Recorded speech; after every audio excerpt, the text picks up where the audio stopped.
Bonjour, je vous retrouve pour l'aperçu d'une petite lampe flexible de poche.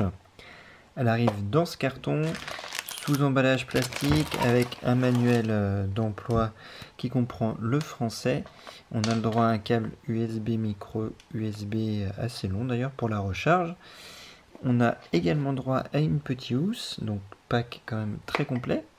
La lampe, elle est ici, donc évidemment super flexible, donc ça c'est bien. Grande pince qui permet d'aller chercher des endroits même assez épais, donc ça tient bien avec le petit côté anti-dérapant de part et d'autre. On voit que c'est un peu flexible, ce qui permet pas mal de petites choses. Donc voilà, on fait ce qu'on veut avec.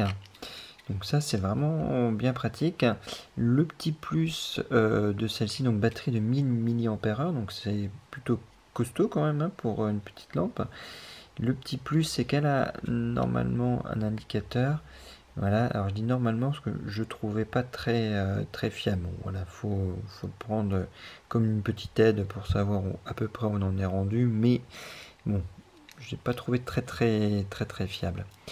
Sinon, pour l'allumer, c'est très simple. Le bouton se situe ici. On appuie une fois. Donc là, on a l'éclairage minimum. On rappuie, on augmente et on appuie et on augmente encore. Donc vraiment suffisant pour lire. Il n'y a aucun souci, hein, même dans le noir le plus complet. On pose sa pince sur un livre, par exemple, ou sur un petit rebord de lit ou quoi que ce soit, un PC, un écran PC, on peut vraiment le positionner sur pas mal d'endroits, ça laisse pas mal de possibilités. Dans une voiture, j'ai testé aussi sur la poignée pour se tenir, ça tient bien, ou un pare-soleil, et on peut bien lire du coup avec, aucun souci. Le quatrième appui, eh ben, il éteint tout simplement, donc on rallume. Donc là, ce ne sera pas très visible, mais il y a 7 LED, donc 3 jaunes et 4 blanches, et justement, on peut y avoir accès en restant appuyé dessus. Donc je reste appuyé dessus. Donc là, on passe sur les 3 LED jaunes. Donc pareil, hein, plus fort, on coupe. Si je reste appuyé dessus, je passe sur les 4 LED blanches. Donc pareil, j'appuie plus fort, je coupe. Je rallume et si je rappuie, je passe du coup sur les 7 LED. Donc avec les 7 LED au maximum, j'ai tenu alors c'est toujours un peu compliqué à dire parce qu'on n'a pas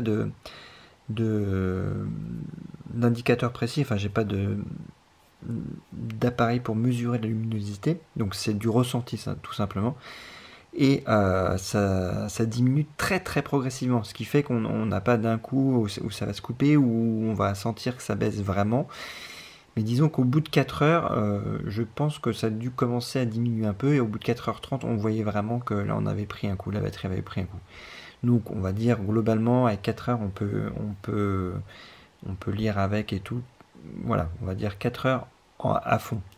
Et si on prend l'éclairage le plus soft en jaune, avec le premier niveau de luminosité, elle est donnée à 60 heures. Par contre, là, j'avoue que j'ai pas fait le test. Mais voilà, c'est pour donner une petite idée d'aperçu. Alors, moi, je suis vraiment convaincu par ces lampes. J'en avais déjà d'autres. Le seul point faible que j'avais trouvé, c'était qu'il y en avait une au bout d'un an, la batterie avait lâché, enfin un tout petit peu plus d'un an, juste après la garantie, évidemment. Et donc, j'en ai une autre qui ça fait 3 ans, elle continue de fonctionner. Donc, voilà. Donc, si... on va dire qu'il faut se donner rendez-vous dans plus d'un an, et si ça tient toujours, ça sera une bonne affaire. Parce que vraiment très fonctionnelle, très puissante, avec le petit indicateur batterie, elle a vraiment tout pour plaire, la petite pochette et tout, donc voilà, à voir dans la durée, mais sinon sur le papier, vraiment une très bonne petite lampe. Voilà, j'espère que cet aperçu en tout cas vous aura été utile. Merci, bye bye.